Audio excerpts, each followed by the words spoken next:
Okay, so well, welcome back once again. And Thank this you. is the psychology of learning, which in your course it has been coded as Psych 337. So yesterday, this will be the um, B of session 1. So this will be the continuation of where we left off yesterday. Now, yesterday we looked at what learning is, right? So today we are going to use the principles we learned yesterday, using the characteristics of learning to answer what learning is not. Like I said, if you understand who a woman is, then you can tell if you meet someone and doesn't have the features of that woman. You can tell what a woman is not or who a woman is not. So that is what we're going to do today. And then we go a bit into, how do you call it? The types of learning, which will also take a bit of our time. Without wasting of much time, yesterday, like I said, we looked at what learning is, or what is learning. We looked at its main features, and that is, we said learning is relatively permanent.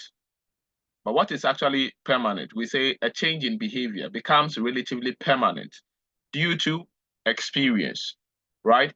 So we say learning should cause, when we say learning has been established in psychology, or according to the psychologists, we are saying that there has been a change in behavior, and then we splitted the behavior into two. We said we have covert and overt behavior, right? And then we said when they are consistent, you see the covert through the overt behavior, meaning when someone is going through a thought or something, whatever is happening in the mind of the person, it usually reflects in the behavior of the person, and that's consistency. However, there are some cases that there is a conflict between what the covert behavior, what the person is actually going through mentally, and then the behavior of the person. There's a conflict. They don't really coincide. That is what we refer to as cognitive dissonance or cognitive dissonance. So we said that learning, according to psychologists, it must cause a change in behavior. When there's a cause, when there is a change in behavior, both cognitively and that is covertly and overtly, when there is a change in behavior, we are not just looking at a change, but we are saying that that change should be long lasting. That is relatively permanent. It should be long lasting. It should have a long span of life. Its life should be long lasting. That's relatively permanent. And we are saying that this change in behavior is due to experience. What do we mean by change in behavior? Like Jeff said on the WhatsApp platform when I asked the question, that is when we compare your current perception, that is covertly, your current understanding of something, or the way you react to something today or at this very moment, if we compare that to the one you have before now, there should be a change, there should be an alteration between what you have now and that which you have yesterday. The one you exhibited yesterday or how you understood something yesterday should be different from that of today. And the change here, we mean it should be a development, not meaning it should be progressive and not retrogressive, meaning that it should be an addition. It should be something that you have added and not something that you have negated. However, there are situations where we negate the way we perceive things, and that will go into our types of learning. Okay. And that will be regarded, we are negating, meaning we are removing something, meaning we are unlearning something we have learned. So you see, that one is not really called learning. That one is called unlearning. So we are unlearning what we have learned, and there is a name for that which we will get there.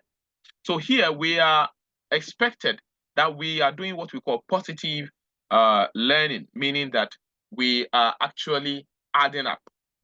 We are adding up, right?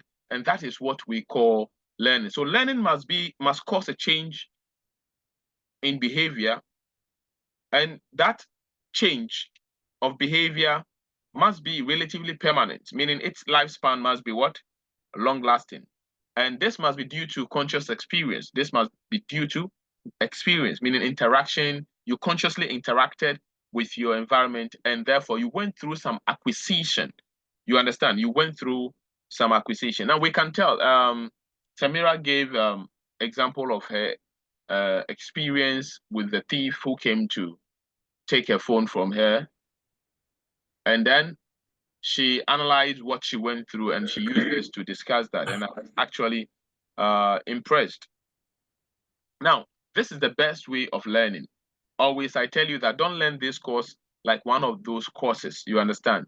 Learn this course practically, and you will never, ever forget. And that it will even increase your appetite. It will enhance your appetite in this field. I know one of my colleagues in the law school, he's a big man. When I say big man, in terms of age, and he's a big man at his workplace. He works for the government, but at the same time, he practices psychology on the side. He was working and he was well paid with his degree and all that. But then he also went ahead to take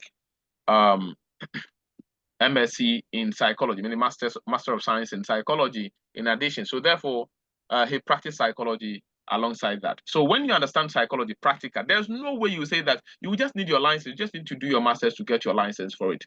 But if you do not understand the course practically, then trust me, it will be a stress and a waste of time.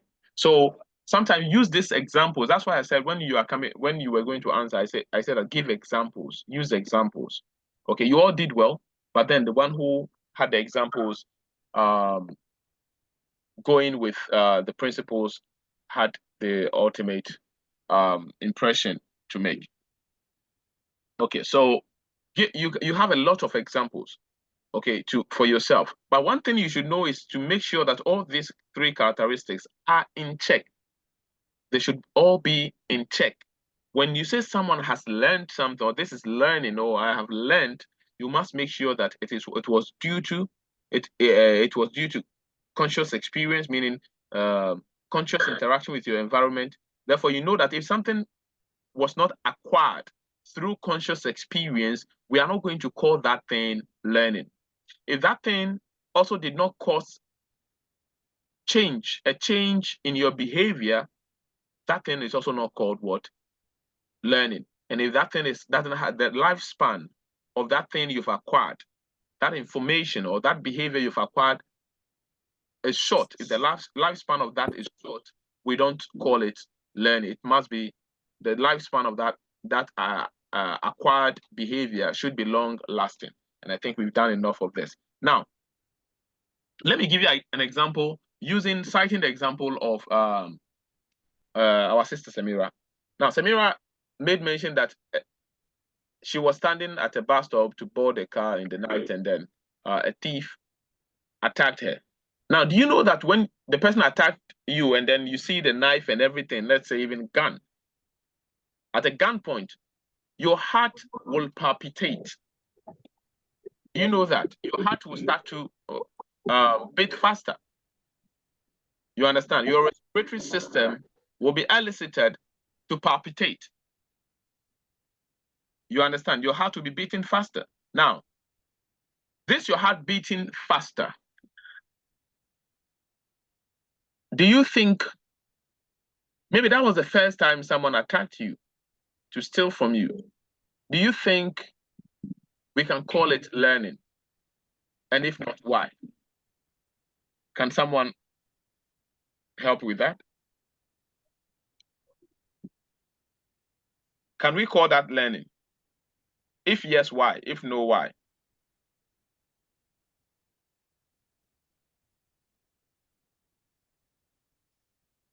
If you are speaking, you can unmute your mic and then.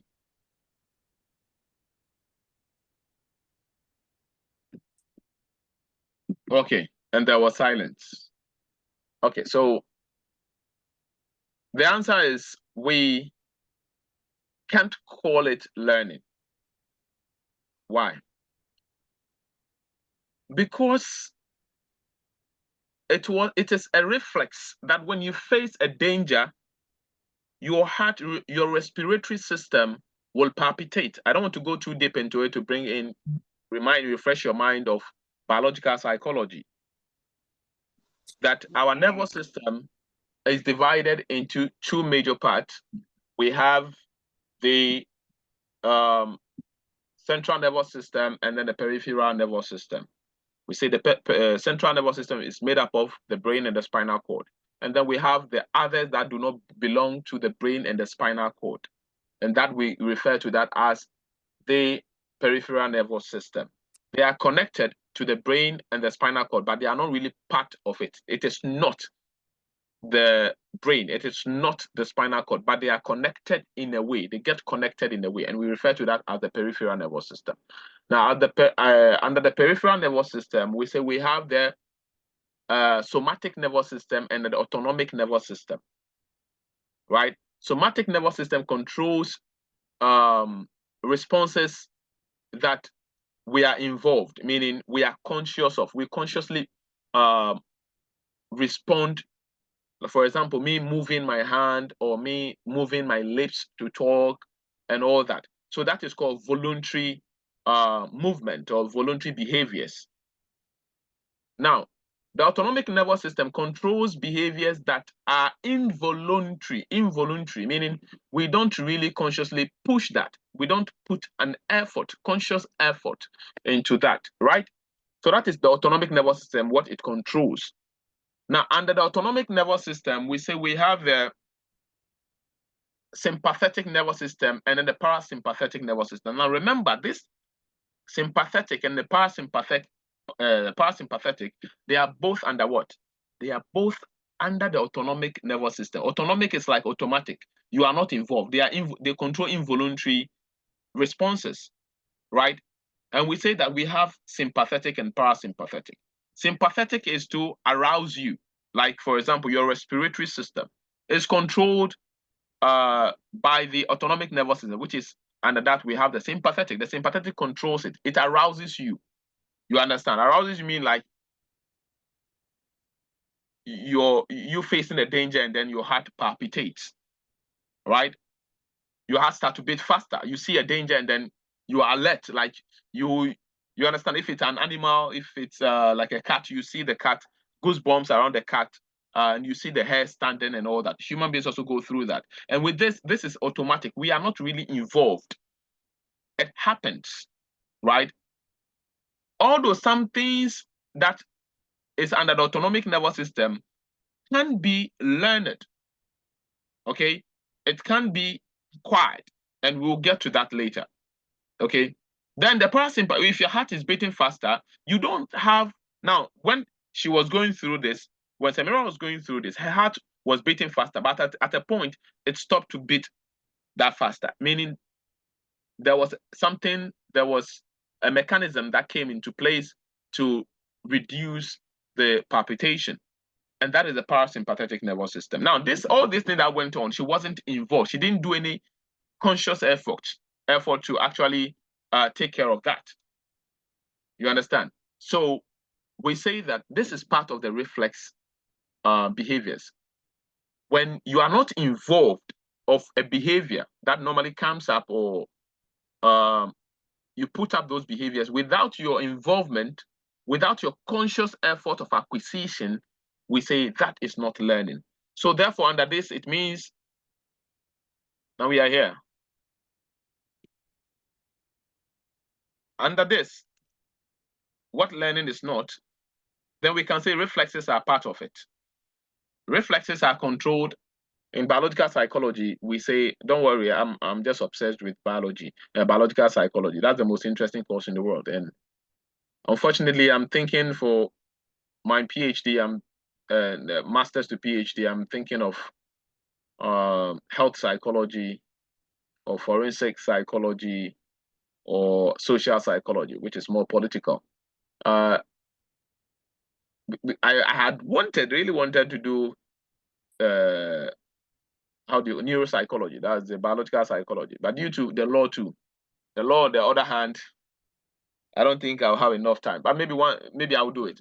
Maybe I will do it because I'm really interested in it. Now let's refresh our minds with biology once again. We are saying that reflexes are under the autonomic nervous system. Okay, so for your heart to beat faster, okay, for you to sneeze, it's not something that you acquired, right? For you to sneeze, it's not something that you acquired. What again? For you to get sweaty, for you to start sweating, it's not something that you acquired. You do something and the sweat will come. You don't put any effort in that, right? Okay, so anything that you don't put much effort into it, you yourself, you don't put conscious effort into it. Understand that thing then that thing will fail conscious experience. Okay, you didn't consciously acquire that thing, right? It will fail this. Okay. So reflexes are one of them. Maturation is also one of them. Who put conscious effort to get a thick voice as a man? Who did that? No one. Who did a conscious effort to get strong bones, to be able to carry baskets that he could not carry? No one. Who put conscious effort for how do you call it? His hair to grow under his armpit or some of the private parts? Like some of the things that contribute to our maturation, we don't put any conscious effort. It's all done by some internal mechanisms. We don't actually contribute to that, right? So for your voice to become thick, to now have to talk with a thick voice or not, you didn't acquire. But there are some things you can acquire with respect to the same voice. You know, people go to voice training, right? They are being taught. So that one, they acquire it, how to sing auto, bass, whatever, you understand? To actually put the original voice they have into respective perspectives, right? So that one we can acquire. But the one you are using originally, you did not acquire that. And therefore, if someone says your voice has changed, you say, I didn't learn it. It comes with maturation. You understand? There are certain things that we don't contribute. However, once we are maturing, as we are growing biologically, it comes with also some experience. Okay, it comes with certain things we learn. Okay, it comes with certain things we learn, and therefore, maturation comes with learning. Now, pay attention to this. I said maturation comes with some experiences which can be termed as learning. So we learn as we mature, and that is what we call growth. Right? You know, some people, they are just maturing, they are just aging, they are not growing. So we mature as we learn as we mature. So let me give you an example of a lady who is in the process of maturation. A lady who is maturing, okay, in the process of maturation, she didn't put any effort to see her menstrual blood. The thing just broke and then she saw it. Okay. Now, she didn't know what to do. So we will not call that learning. She didn't put any effort. She didn't know what to do. So she went to the mother, the auntie, or the caretaker, and she thought something bad has happened to her. And she was told that, okay, this is what has happened to you, this maturation and all that. Okay. Now, this interaction she's having, whatever interaction she's going through that period, someone has sent a message. Okay, Jasper, you have a question. Go ahead. Yeah, I was trying to figure the maturation thing out, but I'm trying to ask something. Can we define maturation like in a simple term? as in it refers to, let's say, a natural development or growth that happens with age. The biological, biological growth, biological change over time. Okay. Yeah, so like a natural development or growth that happens with age and that biological natural development with respect to the biology of the person. Okay. The chemistries in the person, and then the physiological development. Okay. All right. Thank you. So back to the lady. She's menstruate. She saw her menses for the first time, and then she didn't know what to do. Now that is not learning. Now this thing, whatever will happen, she's going through some experience, some conscious experience. What will be that? So first of all, she'll be asked not to panic, because she will panic for the first time, which will be a reflex, and therefore that panicking was not also acquired. That will be instinctual or reflexive. Okay, so she went to the auntie or the caretaker or the mother, and then she was told what it is. Okay, that one, she has acquired it through conscious experience. From now onwards, she will be calling that blood, that monthly blood, she'll be calling it what? She'll be calling it menstrual blood, because she was taught that and she acquired that consciously. Okay, she understood that. And then she'll be told that at the end of the month, or if this thing has come, at the end, after every 3 weeks or 4 weeks, you will see it again. Now, she has also learned that through conscious experience, and it will be with her for a very long time. There will be a change in the way this lady is going to approach the end of her month. At the end of the month, she will be in expectation. So that one is learning. That one has been learned. Now, as she's expecting it, there's another change, which will be buying of pad. She will now prepare herself with pads, sanitary pads, so that, because she'll be told that one too, that is how you take care of it. Now, she consciously learned that, and that learning will be with her for a very long time. Okay, and that has caused a change in her behavior. So that, you see the maturation has come with learning. I hope we get that.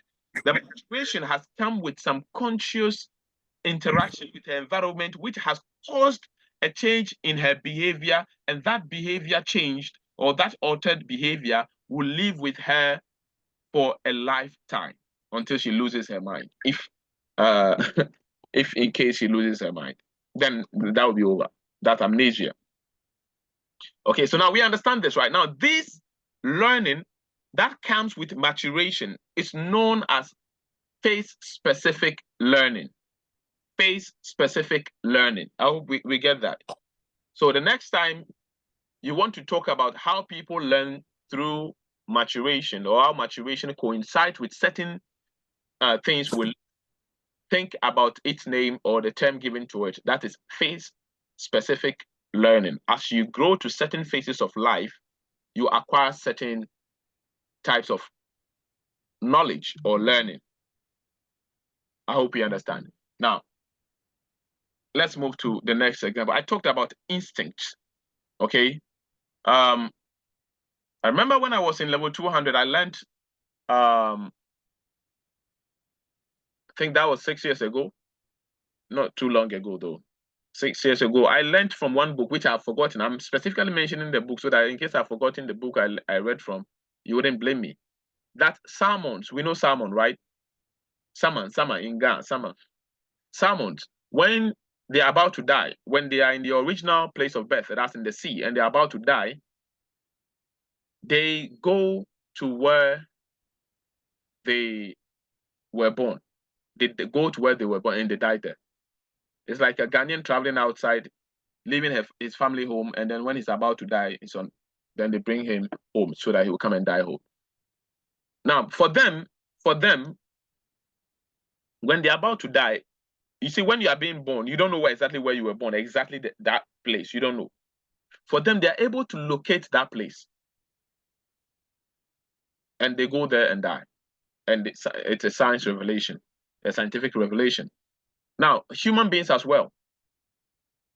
As we were born, I know all of us, day one, you were crying, and when they put nipples in your mouth to suckle the breast, our time is up again. But let me go through this quickly. When you were born and you need to suckle some breast milk, no one taught you that, okay, the crying that you cry, this is what is going to stop it. But instinctually, you know that already. Instinctively, you know that. And when they put the nipple in your mouth, you were actually suckling it. Who taught you that? You didn't acquire that. We didn't acquire that. The child did not acquire that. That is instinctual. That is instinctual. Instinctual behavior, that responses are not learned. We don't learn them. So the child is behaving that we don't say, hey, the child has learned how to suckle breast. The child has learned how to do this or that. No. The child didn't learn that. That is instinctual. Then what of intuition then? We'll go to intuition when we are discussing. Intuition is when you are there and you are like, and me one, I didn't see me, so say the thing just dawned on me. You understand? What is that thing supposed to be called learning? What of insights? You are there, you want to do something, something told you that if you do it this way, the thing will work, and you do it that way. Is that learning? You can tell that those things are not learning. You can tell straight away. You understand? You can tell straight away that they are not learning. Right? Now, drowsiness.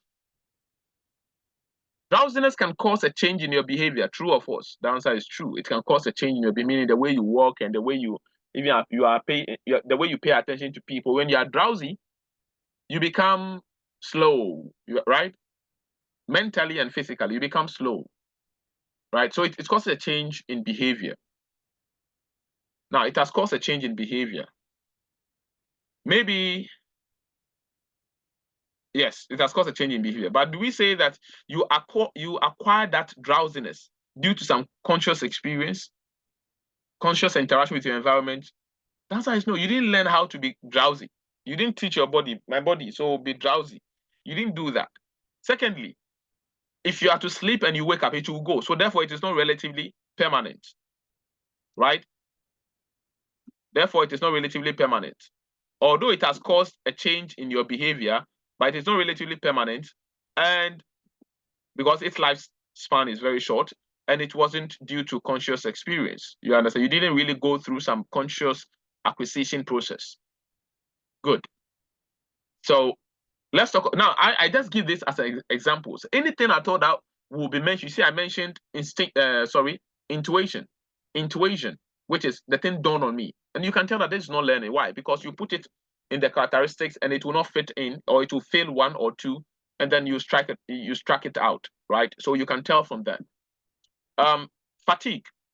You come back from work and you are tired. Someone should answer.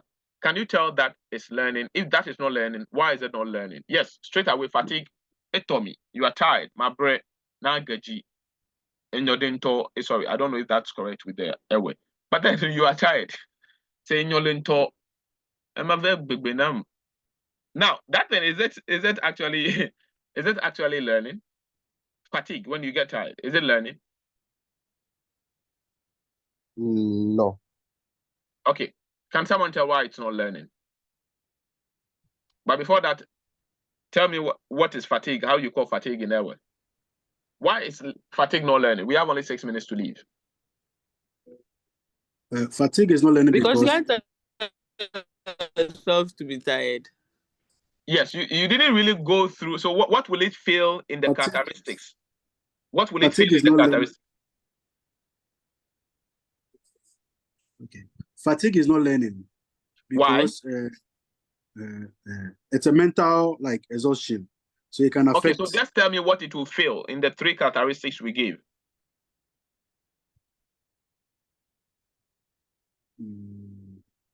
Change in behavior. So it will not fail change in behavior. It will rather check it because fatigue will cause a change in your behavior. Oh, yeah. So yes, okay, I think you didn't maybe get the question, well, that's why. So yes, Yeah. it would rather check change in behavior. It will cause a change in behavior. But what will it fail? Is it the eye? The relatively permanent. Yes, it will fail relatively permanent. Relatively permanent. Yes, because when you rest, it will go. Yeah, yeah. What again? And with a due to experience, I'm sure there are days that you wouldn't be tired. I don't know if it makes sense. Okay, so due to experience, meaning you didn't really, like Damsel said, you didn't really go through something to teach your body that this is how you should get tired. It is Yeah. It is part of you. It is instinctual. It is biological. It is with you. It's like when you are okay. I was going to say it. Okay, so when you feel fatigue, that is not learning because it will fail due to experience and it will fail relatively permanent. And I was going to ask some questions so that we pause on that and then in our next meeting, then because the next meeting, the types of learning, we need to do that today. We need to do some part today so that we start fully next week. But let me ask some simple questions. Put the questions down. We'll answer them in the group. Hunger. Okay, hunger.